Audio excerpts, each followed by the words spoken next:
മോഹൻലാൽ എന്ന പേര് മലയാളർക്ക് ഇന്നും ഒരു ആഘോഷമാണ്. കരിയറിന്റെ ഉയർച്ചത്താഴ്ചകൾ ഉണ്ടായിരുന്നെങ്കിലും ഒരിക്കലും മലയാളികൾ മോഹൻലാലിനെ വിട്ടുകളയില്ല. ഉറപ്പായും അദ്ദേഹത്തിന്റെ മികച്ച ചിത്രങ്ങളോടെ വീണ്ടും തിരിച്ചെത്തുമെന്ന് പ്രതീക്ഷ കൈവിടാതെ ആരാധകർ കാത്തിരിക്കും.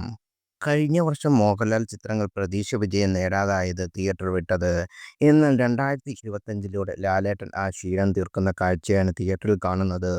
റെക്കോർഡുകൾ ഇടാനും പൊട്ടിക്കാനും അദ്ദേഹം തന്നെ ഇറങ്ങണമെന്ന് പറയുകയാണെന്നത് വെറുതെയല്ല. ഈ വർഷം എത്തിയ 3 മലയാള സിനിമകൾ ചേർന്ന് 500 കോടി ഗ്രോസ് കളക്ഷനാണ് തിയേറ്ററിൽ നിന്ന് നേടിയത്.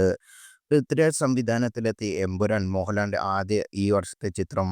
260 കോടിക്ക് മുകളിൽ സിനിമ തിയേറ്ററിൽ നിന്ന് സ്വന്തമാക്കി. പിന്നീടെത്തിയ തരുൺമൂർത്തി ചിത്രവും 200 കോടി മുകളിൽ തിയേറ്ററിൽ നേടി. ഇതിൽ 100 കോടി മുകളിൽ കേരളത്തിൽ നിന്നുള്ള കളക്ഷൻ നിന്നും നേടിയിട്ടുണ്ട്. എമ്പുരാനും തുടരനും ശേഷം മോഹൻലാലിന്റെ ചോട്ടാ മുംബൈയാണ് തിയേറ്റർ റീ റിലീസായി എത്തിയത്. ഇതുവരെ മലയാള സിനിമ കണ്ട റീ റിലീസ് സിനിമ എക്സ്പീരിയൻസുകളെ കടത്തിവെട്ടുകയാണ് ചിത്രം.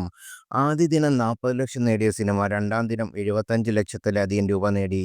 വരും ദിവസങ്ങളിലും സിനിമയുടെ കളക്ഷൻ ഉയരാനാണ് സാധ്യത. ഇവയെല്ലാം ചേർത്താണ് മോഹൻലാൽ 500 കോടി ഗ്രോസ് കളക്ഷൻ നേടിയ നാഴികക്കല്ല് താണ്ടിയിരിക്കുന്നത്.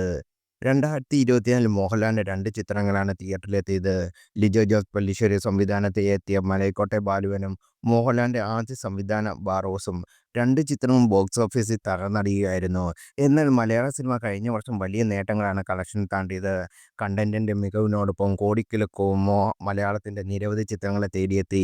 നിരവധി താരങ്ങൾ 100 കോടി ക്ലബ്ബിലും 200 കോടി ക്ലബ്ബിലും ഇടം പിടിക്കുകയും ഇടം നേടുകയും ചെയ്തു.